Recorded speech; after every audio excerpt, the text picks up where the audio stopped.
옛날에 그 한양에 유명한 상인이 한 명 있었다 그럽니다. 그 상인의 이름은 허풍선입니다. 이름도 웃기죠? 허풍선.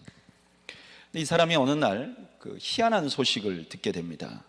뭐냐면은 평양에 김인홍이라는 사람이 살고 있는데 이 사람이 대동강물의 소유권을 가지고 있다는 거예요. 허풍선이 가만히 생각해 보니까 야, 저 대동강물의 소유권만 가지고 있으면 내가 평생 노력 안 하고 평안히 살 수 있겠다, 이런 생각이 들었습니다. 그래서 직접 평양으로 가서 그 상황을 살펴봅니다.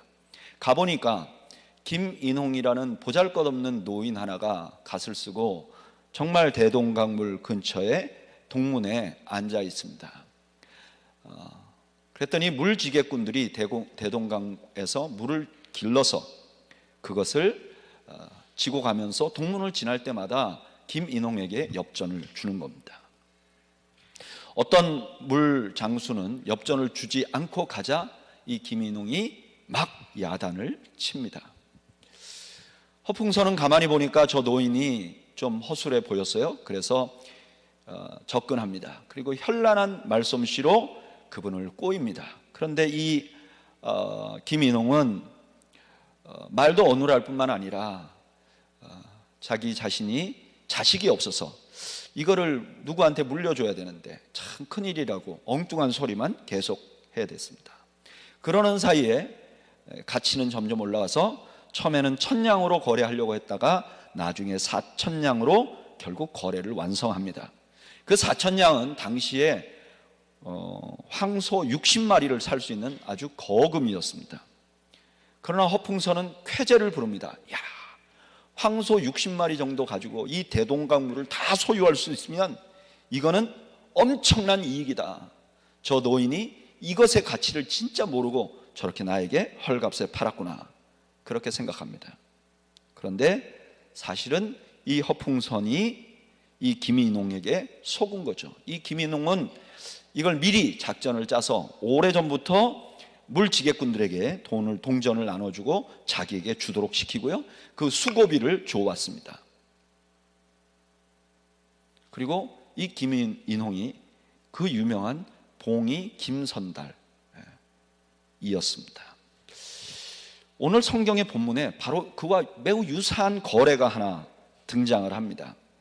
야곱은 어머니 뱃속에서부터 자기가 형이 되보려고 노력을 했습니다. 근데 간발의 차이로 동생이 됩니다. 그래서 야곱은 처음부터 형의 장자권이 너무나 탐이 났습니다. 어느 날 기가 막힌 계획을 하나 세웁니다. 형 에서는 사냥에서 돌아오면 늘 배가 고파했고 이 사람은 성미가 너무 급해서 참지를 못하는 성격이었습니다.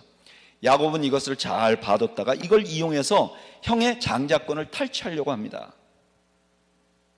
먼저 야곱은 형이 사냥해서 돌아올 만한 길목에다가 의도적으로 떡과 팥죽을 끓여 놓습니다.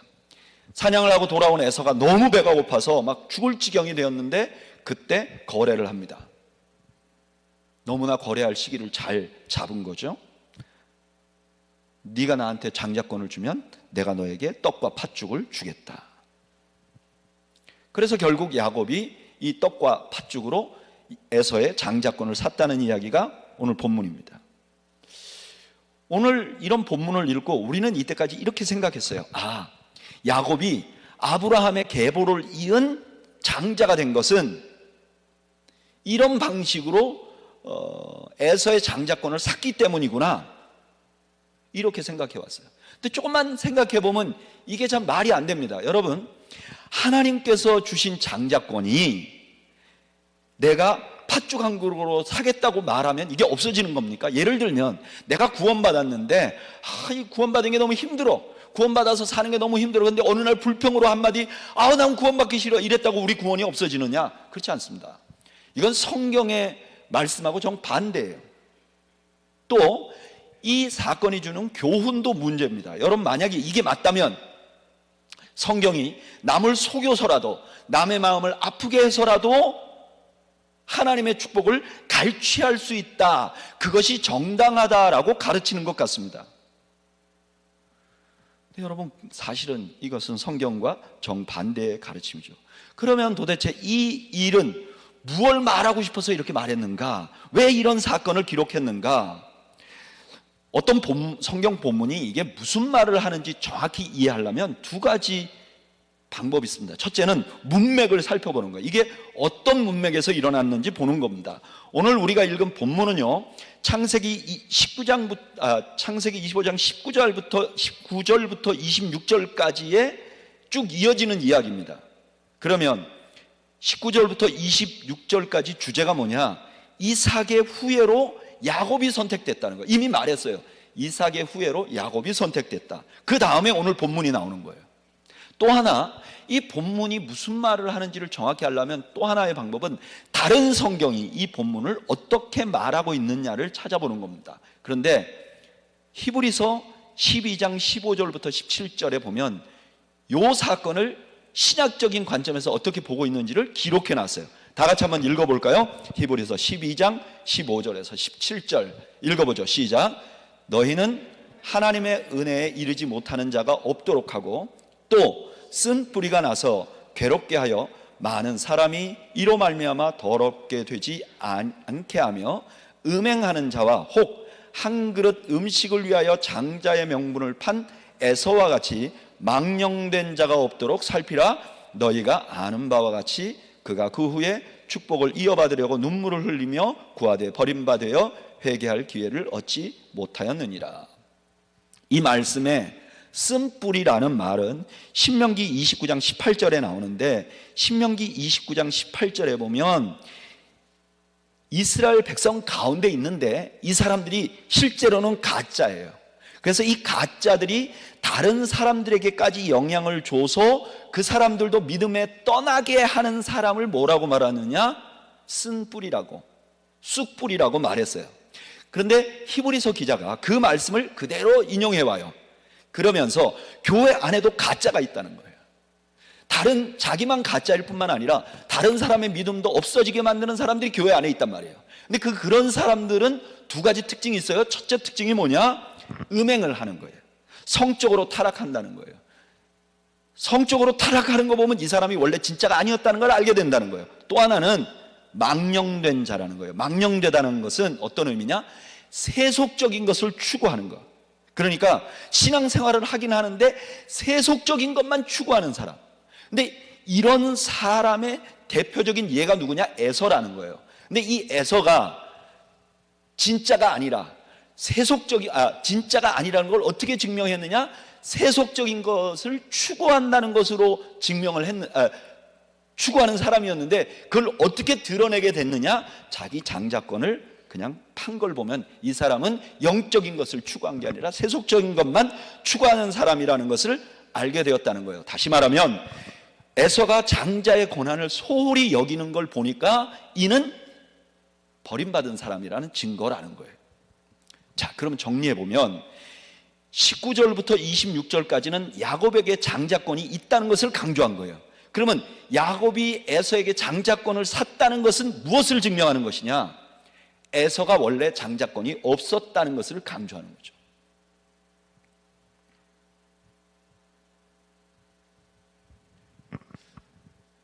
자, 이렇게 본문이 보아지면 야곱의 입장에서는 떡과 팥죽으로 아무것도 못 샀어요. 이게 조금만 생각하면 이게 사실이라는 걸 알게 됩니다. 여러분, 이 사건이 있기 전에 장자권은 누구에게 있었죠? 아브라함으로부터 이어지는 영적인 장자권은 야곱이 가지고 있었어요. 그리고 육체적으로 그 집안의 장자로 태어난 장자권은 에서가 가지고 있었어요. 그런데 지금 장자권을 판 뒤에 어떻게 됐죠? 여전히 아브라함으로부터 이어지는 장자권은 야곱이 가지고 있었어요. 그리고 여전히 에서가 그 집안의 장자였습니다. 변한 게 없어요. 그러니까 지금 야곱은요, 허풍선 같은 헛된 거래를 완성한 거죠. 자, 그러면 이런 질문이 생기잖아요. 그럼 야곱은 왜 이렇게 헛수고를 했지? 야곱은 왜 이렇게 헛된 것에 이렇게 투자를 하고 마치 자기가 이긴 것처럼 얻은 것처럼 이렇게 헛된 삶을 살게 됐을까? 저는 이 본문을 읽으면서 딱 떠오르는 이야기가 하나 있어요. 제가 어렸을 때 방학 때마다 할아버지 댁을 방문했습니다. 그러면 귀한 맞손자가 방학 때 자기 그 집으로 오시니까 우리 할아버지께서 겨울에는 뭐 시골에 먹을 것이 없으니까 감을 따다가 항아리에 넣어서 곶감을 만들어놔요. 이 아이가 겨울에 주전부리 할 수 있도록. 여름에 가면 제가 그냥 여름에 얼굴이 새카매지도록 물가에서 놀았어요. 그러니까 물가에서 놀기 최적화되도록 하얀 고무신하고 그 다음에 그 반바지를 늘 새 걸 사놨어요. 근데 어느 해인가 제가 그 고향에 이제 방학이 돼서 가보니까 동네 아이들이 전부 다 똑같은 반바지를 입고 있는 거예요. 이게 너무 좋아 보이는 거예요. 똑같은 반바지. 요즘 같으면 아디다스 비슷하게 생긴 반바지. 근데 이 옷의 최고의 장점은 굉장히 얇아서 주로 여름엔 물에 들어가서 멱을 감는데 물에 들어갔다 나오면 바로 말라요. 이게 너무 좋아요. 그래서 할아버지에게 막 사달라고 졸랐어요. 근데 할아버지가 장날 가면 사오겠다. 그래서 면 소재지에 있는 장애를 갔는데 못 사오신 거예요. 저는요, 나를 그렇게 사랑하는 할아버지가 나를 위해서 못 사오는 걸 못 견딘 거예요. 그래서 그날부터 징징댄 거예요. 할아버지가 일주일 내내 시달리다가 그 다음에 읍내 장날, 저희 할아버지는 읍내 장날은 가지 않았어요. 왜냐하면 그만큼 팔 게 많지 않았으니까 읍내 장날에 할아버지가 부러 가셨어요. 갈 때 저를 데리고 가셨어요. 그래서 읍내 장을 갔는데 큰 장이죠. 근데 아무리 찾아도 그 반바지가 없는 거예요. 몇 바퀴를 돌았는데 어떤 분이 자기가 하나 가지고 있다고 해서 그걸 하나 사왔어요. 그래서 그걸 입고 이제 그 다음날 친구들하고 다들 똑같은 옷을 입고 딱 갔는데요, 그게 하루를 입으니까 다 찢어지더라고요. 이게 어떤 제품이냐, 운동의 날만 애들이 입도록 일회용 같이 만든 거예요. 그래서 그때 눈이 떠져서 가만히 보니까 아이들이 입고 있는 반바지가 다 찢어져서 귀여워놓은 거예요. 그러니까 한 번 입으면 찢어지니까 엄마가 꿰매주고 한 번 입으면 찢어지니까 다 꿰맸는데 나는 그게 너무 갖고 싶으니까 그 꿰맨 거를 보지 못하고 할아버지가 사준 좋은 반바지를 보지 못하고 그걸 사달라고 해서 저도 괴롭고 우리 할아버지도 괴롭고. 여러분, 야곱이 왜 이렇게 헛수고를 했을까요? 야곱이 태어나 보니까요, 자기가 할아버지로부터 물려받은 장자권이 있다는 사실을 알았어요. 아마 아버지는 얘기 안 했어도 엄마는 틀림없이 얘기했을 거예요, 리브가. 근데 야곱이 자기가 아브라함의 장자권을 이어받았는데 이게 자기 인생에 도움이 안 돼. 이게 아무런 도움이 안 돼. 내가 그냥 장자가 됐다, 그것뿐이지 실제로 아무것도 누리지를 못해요. 근데 형을 보니까 형은 집안에서 장자 행세를 합니다. 큰 소리도 쳐요. 그리고 만약에 아버지가 돌아가시면 2배의 유산을 받는 게 결정돼 있어요. 야곱의 입장에서는 내가 가진 영적인 장자권의 가치를 전혀 모르고 눈에 보이는 가치에 눈이 멀어버린 거죠. 그러니까 그걸 막 추구하고 그것을 갖기 위해서 헛수고한 거예요. 지금 야곱의 이 장면은 야곱의 인생 전체를 보여주는 겁니다. 야곱이 무엇을 추구하며 살았던 사람인가, 왜 이렇게 고생하고 살았는가, 왜 이렇게 허무한 세월을 살았는가. 그런데요, 안타까운 것은 예전 이스라엘의 이런 실수가 야곱에게서 끝나지 않는다는 거예요. 지금도 수많은 이스라엘들이 이 원조 이스라엘인 야곱과 똑같은 실수를 한다는 거예요. 여러분, 지금 이스라엘이 누구죠? 갈라디아서 6장 15절 16절 할례나 무할례가 아무것도 아니로되 오직 새로 지으심을 받은 것만이 중요하니라. 무릇 이 규례를 행하는 자와 하나님의 이스라엘에게 평강과 긍휼이 있을지어다. 주님을 영접한 사람, 새로운 피조물이 된 사람들이 지금 이스라엘, 그러니까 예수 믿는 사람들이죠. 여러분, 만약에 지금 예수 믿는 사람들이 이스라엘이라면 이건 엄청난 거예요. 우리는 아브라함으로부터 이어받은 축복을 받은 사람들이에요. 여러분, 믿으십니까? 하나님이 아브라함에게 축복한 그 축복을 오늘날 우리가 받아 누리게 되어 있다고요. 이게 사실이에요. 그런데 실제 생활해 보면 이게 나에게 무슨 도움이 되는지 아무런 도움이 안 되는 것 같은 생각이 들어요. 왜냐하면 아브라함의 후손이 되어도 살아가는 것이 별반 다르지 않기 때문이에요. 다른 사람이 다 겪는 질병 우리도 겪고요. 코비드가 막 확산할 때 우리 모두가 코비드에 걸렸어요. 다른 사람이 다 겪는 실패 우리도 겪어요. 다른 사람이 다 겪는 갈등 우리도 겪어요. 예수 믿는 사람들도 부부싸움 해요. 그렇죠? 왜 안 하시는 것 같은 표정으로. 그러면 내가 아브라함의 후손이 된 게 무슨 유익이 있는가? 이렇게 생각하면 그 다음에 세상에 추구하는 것들이 너무너무 가치 있어 보입니다. 그래서 믿는 사람들도 이렇게 말해요. 세상에서 제일 중요한 건 건강이야. 건강 잃으면 아무것도 없어. 세상에서 제일 가치 있는 것이 행복한 것이야. 인생의 목표는 성공하는 거야. 성공해야지 그래도 한번 태어났으면. 뭐니 해도 머니가 최고야. 이렇게 말하고 또 그것을 얻기 위해서 최선을 다합니다. 심지어는 나의 신앙생활도 그걸 얻기 위해서 사용합니다. 제가 여러분들 기도 제목 물으면 대부분의 기도 제목 뭐죠? 건강, 우리 가족의 건강이요. 여러분 오늘 예배 나오셨는데 예배 나올 때 그 목적이 뭐죠? 너무나 많은 사람들이 예배 나오면서 목적이 나의 신앙적인 행복감. 그래서 내가 주일날 가서 설교 듣고 찬양하고 그래서 내가 신앙적으로 행복감. 11조 생활하는 사람은 왜 11조 생활하죠? 이 11조 생활하면 나에게 하나님이 돈을 더 주실까 봐. 근데 여러분 건강과 행복과 돈이 진짜 다 같이 있는 것입니까? 제가 한국에 살면서 뉴스 같은 걸 보면 저분은 좀 아팠으면 하는 사람들이 안 아프고 계속 잘못 저지르는 사람들 너무 많아요. 차라리 아픈 것이 그 사람에게 복이죠. 저렇게 죄질라면. 또 나의 행복만을 위해서 인간의 도리를 안 하는 사람들이 너무 많아요.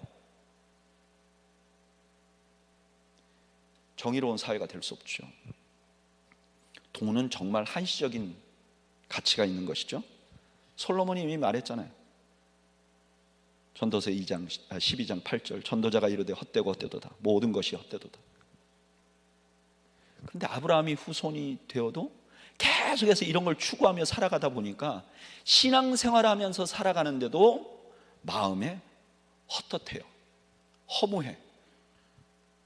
분명히 평생 예수 믿고 살았는데 나이 들어서 인생 허무해. 이렇게 되는 거예요. 그러면 우리가 이렇게 허무한 것을 추구하면서 야곱처럼 살지 않기 위해서는 어떻게 해야 되는가? 아브라함의 후손이 된다는 게 분명히 우리에게 영적인 축복이 있죠. 그러나 이것이 실제 우리의 삶에도 매우 의미 있는 것이라는 것을 알아야 하는 거죠. 그러면 아브라함에게 주어진 아브라함으로부터 이삭으로부터 야곱, 이스라엘에게까지 이어진 이 하나님의 영적인 축복이 실제적인 우리의 삶에 어떤 유익이 있고 어떤 의미가 있는가? 이것을 분명히 알면 세상의 헛된 것에 우리가 흔들리지 않고 그걸 추구하지 않을 수 있죠. 그러면 아브라함의 후손이 되었다는 그 의미가 우리에게 실제적으로 어떤 의미가 있는가? 하나님께서 이것을 이스라엘에게 알려준 때가 있어요. 근데 그 이스라엘은 누구냐? 광야에 있는 이스라엘이에요. 여러분, 광야에 애굽에서 출애굽에서 광야에 살던 이스라엘을 향해서 하나님 뭐라고 불렀느냐? 출애굽기 4장 22절 너는 바로에게 이르기를 여호와의 말씀에 이스라엘은 내 아들 내 장자라. 그러니까 광야의 이스라엘 백성들이 지금 오늘 본문에 나오는 야곱을 보면 저거 내 얘기다 이렇게 알 수 있는 거죠. 그런데 그 백성들이 살고 있는 삶의 터전이 어떠냐? 광야였어요. 너무너무 힘든 상황이었어요. 그냥 살아가는 것, 생존하는 것 자체가 너무 고통스러웠어요. 그러다 보니까 이들도 헛된 것을 추구하기에 너무 좋은 환경이에요. 금방 헛된 것을 추구하게 될 것이에요. 그래서 그들에게 하나님께서 두 가지 말씀을 주셨어요. 첫째, 신명기 33장 29절 우리 다 같이 한번 읽어볼까요? 시작. 이스라엘이여 너는 행복한 사람이로다. 여호와의 구원을 너같이 얻은 백성이 누구냐? 그는 너를 돕는 방패시요 내 영광의 칼이시로다. 내 대적이 내게 복종하리니 내가 그들의 높은 곳을 밟으리로다. 아멘. 지금 광야에 있는 이스라엘, 영적 장자가 된 이스라엘 너희들은 그냥 복된 거야. 왜 그렇게 복된 거냐? 너희같이 하나님의 구원을 경험한 백성이 없기 때문이야. 하나님의 구원을 경험한 그 하나만으로 너희는 세상에 어떤 것보다 더 큰 유익을 가지고 있는 거야. 이거 하나만 생각해도 충분히 복된 것이야 라고 말씀하신 것이죠. 이렇게 보면 오늘을 사는 영적 장자가 누리는 아주 중요한 축복이 무엇인지도 알게 됩니다. 그건 뭐냐면 구원을 얻는 거예요. 여러분, 우리가 하나님의 자녀 되었으면 우리가 구원을 얻는 축복을 이미 누린 것입니다. 아브라함의 후손이 되었으면 구원을 얻는 축복을 누린 거예요. 그러면 누구로부터 구원을 얻었나요? 광야의 이스라엘 백성들은 애굽으로부터 구원을 얻었는데 우리는 어디로부터 구원을 얻었나요? 로마서 6장 17절 18절에서 이렇게 말하죠. 하나님께 감사하리로다. 너희가 본래 죄의 종이더니. 우리가 원래는 죄에게 종살이했어요. 그런데 하나님께서 우리를 구원해 주셨다는 거예요. 여러분 믿으십니까? 근데 너무나 많은 크리스찬들이요, 이것이 진짜 우리에게 얼마나 큰 기쁨이 되는지를 몰라요. 죄로부터 구원받은 거 그렇죠 여러분, 죄로부터 구원받은 게 우리에게 어떤 영향을 미치죠? 이걸 명확하게 알려면 죄로부터 구원받지 않으면 어떻게 되는가? 이걸 보면 알 수 있겠죠. 여러분, 죄로부터 구원받지 않으면 어떻게 되느냐? 우리가 계속해서 죄의 종살이하게 되어 있어요. 죄의 종살이한다는 것은 어떤 의미냐? 죄가 하라는 대로 할 수밖에 없는 삶을 사는 거예요. 죄에 저항할 수 없는 삶을 사는 거예요. 여러분, 죄의 목적은 뭐죠? 죄는요, 우리를 망가뜨리고 결국 죽이는 데까지 가는 게 죄의 목적이에요. 우리가 죄에게 종살이하면 죄가 하라는 대로 해요. 그리고 그것 때문에 내 인생을 망치고 이 사회를 망치는 거예요. 하나님이 고치지 못할 사람은 없다는 책이 있어요. 그건 그 교도소 교도소에서 교도관 하신 분이 쓴 책인데, 이분이 자기가 만난 사람들을 이야기를 적어서 책으로 쓴 거죠. 근데 이분이 만난 사람 중에 호성이라는 친구가 있는데, 이 친구가 홀로 자기 가족 5명을 살해하고 암매장한 극악죄인이에요. 그런데 이 사람을 만났는데 얘기를 하다 보니까 이 사람이 막 울면서 자기의 그 상황을 고백하는 거예요. 자기가 원래부터 자기를 무시하던 형수와 아버지와 어머니가 미웠대요. 그런데 어느 날 자기 뒤에 누군가가 죽이라고 도끼로 찍으라고 이렇게 계속 말을 해서 이 사람이 실형에 옮겼다는 거예요. 그냥 변명으로 들을 수 있잖아요. 이게 저게 자기가 책임질 거를 책임 안 지려고 저러나 보다. 그런데 이게 이해가 되는 게, 사실 한 명이 5명의 가족을 살해하고 그것을 혼자 암매장하는 게 굉장히 불가능하다고 합니다. 그래서 형사들도 이게 단독 범행이 아닐 가능성이 있다고 계속 생각을 했다는 거예요. 그런데 그 어떤 악신에 의해서 이 사람이 괴력을 발휘해서 그런 짓을 했다는 거예요. 여러분, 이건 너무나 극단적인 이야기죠. 그러나 너무나 많은 사람들이 죄가 유혹하는 그 죄의 유혹이나 또는 압박이나 이런 것 때문에 자기가 분노를 한다든지 사람들에게 해코지 한다든지 이기적인 이익을 얻으려고 다른 사람을 해코지해서 내가 이익을 갖는다든지 이러면서 자기를 망치고 사회를 망치고 가정을 망치고 있잖아요.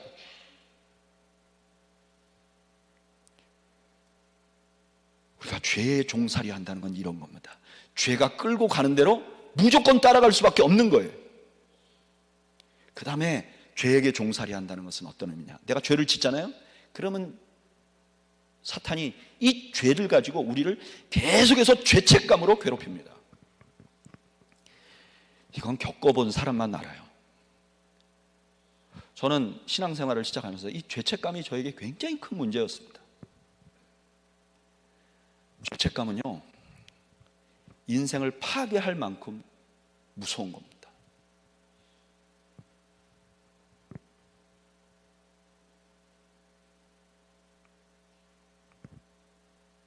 그런데 하나님의 장자가 되면 이 죄책감으로부터 우리가 자유할 수 있게 돼요. 이 죄로부터 끌려다니지 않게 됩니다. 여러분, 아브라함의 후손이 되고 우리가 구원을 받으면요, 우리는 죄를 거부할 수 있는 힘이 있습니다. 여러분 믿으십니까? 로마서 6장 12절. 그러므로 너희는 죄가 너희 죽을 몸을 지배하지 못하게 하여 몸의 사욕에 순종하지 말고. 너무나 많은 분들이요, 크리스찬이 되면 죄에 저항할 수 있는 힘이 있다는 걸 몰라요. 그리고 그걸 사용하려고 그러지 않아요. 저는 여러분들이 죄가 여러분들을 유혹할 때 저항하는 여러분들이 되시기를 바랍니다. 그리고 이기시기를 바랍니다. 죄가 여러분들에게 다가올 때 죄를 거부하고 죄에게 저주를 퍼붓고 죄로부터 승리하는 여러분들이 되시기를 축복합니다. 이게 크리스찬이 가진 힘이에요. 뿐만 아니라 크리스찬이 되면요, 하나님의 은혜를 누리면요, 우리가 죄책감으로부터 자유하게 됩니다. 로마서 4장 7절 8절. 불법이 사함을 받고 죄가 가려짐을 받은 사람은 복이 있고 주께서 그 죄를 인정하지 아니할 사람은 복이 있도다. 저는 어려서부터 죄책감이 굉장히 많게 자라났어요. 어려서부터 신앙생활을 했는데, 제가 신앙생활하던 교회 목사님들이 이렇게 죄책감을 가질 수 있는 설교를 너무 많이 하셔가지고 저는 늘 죄책감에, 늘 잘못한 것 때문에 하나님 앞에 가기가 두렵고 부끄러웠어요. 근데 신앙생활하면서 예수 그리스도의 십자가를 만나고 나니까 이 십자가가 이렇게 말하는 거예요. 하나님, 나는 죄인인데요. 그러면 십자가가 이렇게 말해요. 내가 다 알아. 그래도 내가 너를 사랑해. 너의 죄를 씻기 위해서 내가 이만한 대가를 치렀어. 여러분, 신기하게요, 하나님이 나의 죄를 씻기 위하여 어떤 대가를 치루었는지 알면요, 죄책감이 사라져요. 한번 해보세요. 죄책감에 괴로운 분들 한번 해보세요. 예수님이 나를 위하여 무엇을 희생하셨는지 알면요, 나를 죄책감으로 억누르는 사탄에게 담대할 수 있어요. 그래, 내가 잘못했지만 내 주님이 나를 위해서 이런 희생을 치루었어. 죄로부터 자유하게 돼요. 여러분, 죄로부터 자유하게 되면 어떻게 되느냐? 내가 심리적으로 고통받는 것으로부터 자유할 뿐만 아니라 내가 악한 짓을 저지르지 않도록 나를 보호해줘요. 여러분, 이거보다 더 큰 축복이 어디 있을까요? 이거보다 더 큰 복이 어디 있을까요? 두 번째로, 이 광야의 이스라엘에게 하나님께서 이렇게 말씀하셨어요. 신명기 32장 9절에서 12절. 여호와의 분깃은 자기 백성이라 야곱은 그가 택하신 기업이로다. 여호와께서 그를 황무지에서 짐승이 부르짖는 광야에서 만나시고 호위하시고 보호하시며 자기 눈동자와 같이 지키셨도다. 아멘. 아브라함의 후손이 되면 어떤 은혜를 누리는가? 우리가 하나님의 백성이 되면, 하나님이 택한 백성이 되면 어떤 은혜를 누리는가? 하나님과 동행하고 하나님의 보호하시고 공급하시는 것을 경험하게 된다는 거예요. 여러분, 영적인 장자가 누리는 게 바로 이겁니다. 그래서 바울이 로마 교회에 편지하면서 그 편지 마지막 인사 끝 바로 직전에 그 로마 교회 사람들에게 이렇게 말해요. 평강의 하나님께서 너희 모든 사람과 함께 계실지어다. 아멘. 여러분, 아브라함의 후손이 되면 우리가 절대로 겪지 않을 일이 있는데, 그게 뭐냐면 혼자 있는 것입니다. 혼자 있게 안 두세요, 하나님께서. 그리고 그냥 혼자 있게 놔두고 옆에만 있는 것이 아니라 우리를 도우세요. 로마서 8장 26절. 이와 같이 성령도 우리의 연약함을 도우시나니 우리는 마땅히 기도할 바를 알지 못하나 오직 성령이 말할 수 없는 탄식으로 우리를 위하여 친히 간구하시느니라. 여러분, 이것은 우리가 실제로 인생을 살아가는데 억만금보다 더 소중한 것입니다. 저희 어머니는 혼자 되셔서 4남매를 키우셨어요. 정말 최선을 다해서 어머니가 일하시고 저희들을 양육했죠. 그런데요, 여러분 생각해 보세요. 42살 정도 되는 여자가 혼자서 4명의 아이를, 그것도 지금도 아니고 무슨 전문적인 교육을 받은 적도 없는 분이 아이들을 키우면서 또 그 경제 생활을 해야 된다는 게 너무 힘든 일이에요.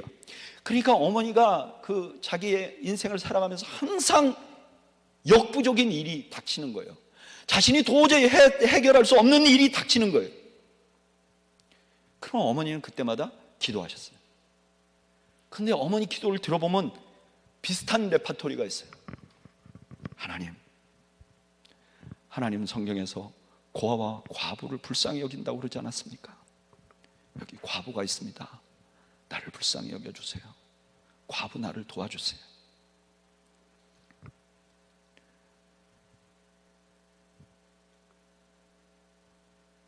어머니의 기도가 응답되었다는 한 증거 중에 하나가 저입니다.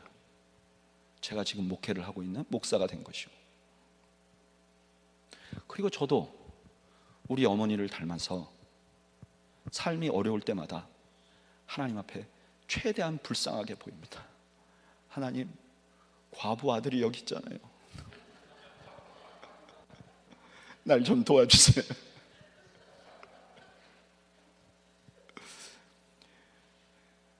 여러분, 여기 부모님들이 일찍 돌아가신 분들이 좀 계시겠지만 참 기댈 곳이 없는 게 참 외로워요. 힘듭니다. 그래서 저는 좀 오래 살려고 그래요. 우리 아이들이 좀 기댈 곳이 되도록. 근데 예수 믿으면 기댈 곳이 생기잖아요. 그죠? 늘 그냥 기대도 내 편이 되어줄 하나님 계시다는 거. 여러분, 이게 진짜 축복이죠. 오랫동안 신앙생활 하신 분들은 이게 얼마나 귀한 건지 잘 몰라요. 근데 제가 한국에 있을 때 오랫동안 그 한국 전통 종교, 그러니까 무당을 섬기다가 예수를 믿게 되신 분을 한 분 만났어요. 근데 이런 얘기를 하더라고요. 이제 자기가 어려움이 생기면 자기가 잘 아는 무당한테 찾아간대요. 그래서 날 좀 도와달라고. 그러면 이 무당이 자기가 섬기는 신을 힘입어서 자기를 돕겠다 이렇게 얘기를 한다는 거예요. 근데 이 신이 변덕이 너무 심해서 이 신의 비유를 맞추는 게 너무 힘들대요. 그래서 하루라도 이렇게 소홀히 하면 그렇게 저주를 퍼부려고 그런다는 거예요. 그래서 지속적으로 구술을 해야 되고, 지속적으로 구술을 하려면 돈이 어마어마하게 든대요. 그리고 이분이 이렇게 얘기하더라고요. 아무리 많은 헌신을 해도 영원히 너와 함께 하겠다는 신은 없대. 너는 내가 책임질게, 이런 신은 없답니다, 세상에. 저도 잘 모르죠, 그분이 한 얘기예요. 근데 여러분, 헛개비 같은 것들도 그러는데, 진짜 천지를 지으신 하나님이 너와 함께 할게, 내게 기대, 이렇게 말씀하신 거잖아요. 이게 바로 우리가 누리는 특권이잖아요. 우리가 이렇게 하나님을 의지할 수 있기 때문에 믿는 자들은 삶의 무게가 달라지고 삶의 질이 달라지는 거죠. 여러분, 오늘을 사는 이스라엘 여러분, 원조 이스라엘이었던 야곱같이 안 되기를 주님의 이름으로 축원합니다. 하나님이 우리에게 주신 이 은혜를 잊지 않는 여러분들이 되시기를 바랍니다. 이거의 가치를 잊지 않는 여러분들이 되시기를 바랍니다.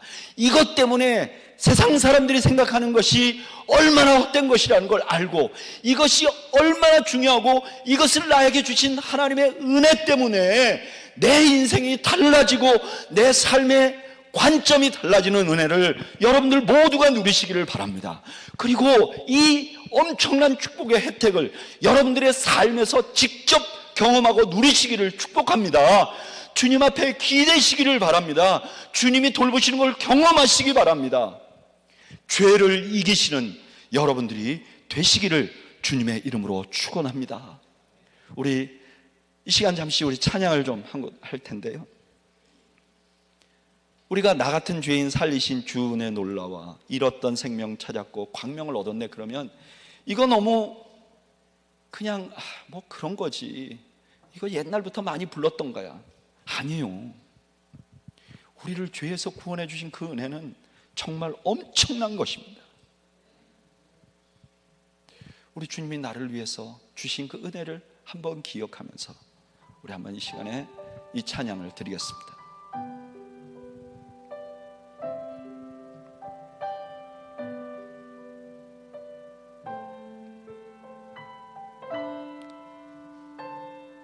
나 같은 죄인 살리시는, 나 같은 죄인 살리신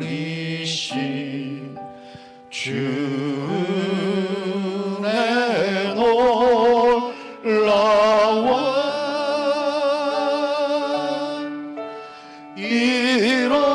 잃었던 생명 찾았고 광명으로 건네 큰 죄악에서 건지신 주의 고마워 나 처음 믿은 그 시간 귀하고 귀하다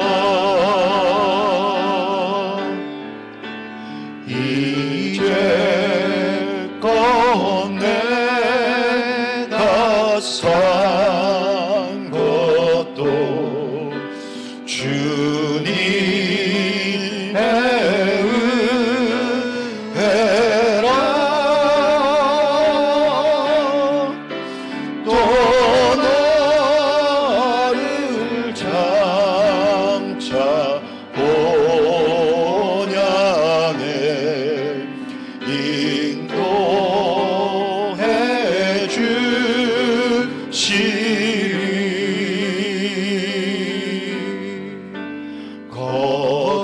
거기서 우리 영원히 주님의 은혜로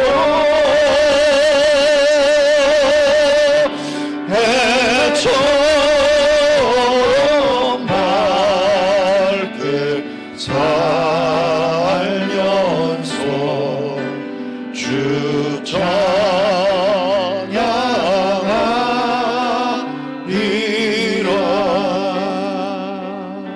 우리 이 시간 함께 잠시 기도하죠. 나는 혹시 야곱과 같이 내게 주신 영적인 이 축복의 가치를 알지 못하고 건강이, 행복이, 물질이, 성공이 다라고 생각하고 살아서 오랫동안 신앙생활 했는데 아직도 내 마음 헛헛하고 비어있는 삶을 살고 계시는 분들은 없으십니까? 우리 이 시간에 잠시 하나님, 나를 구원해 주신 것 감사합니다. 죄로부터 건져서 그래도 이만하게 살게 하시니 감사합니다. 어려울 때마다 나를 기대게 하시고 인도해 주심을 감사합니다. 그 은혜를 잊지 않고 그 은혜 때문에 살아갈 수 있도록 도와주옵소서. 우리 잠시 묵상으로 하나님 앞에 기도하겠습니다. 주여, 주여, 아버지, 아버지, 주님, 주님, 주님,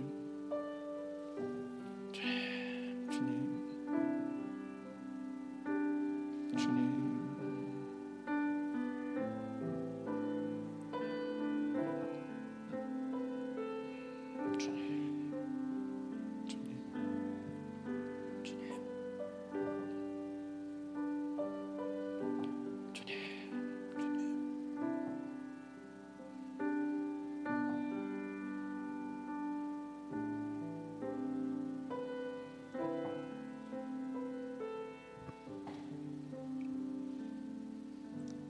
이제는 우리 주님 예수 그리스도의 은혜와 하나님 아버지의 그 크신 사랑과 성령님의 교통하시고 위로하시는 역사가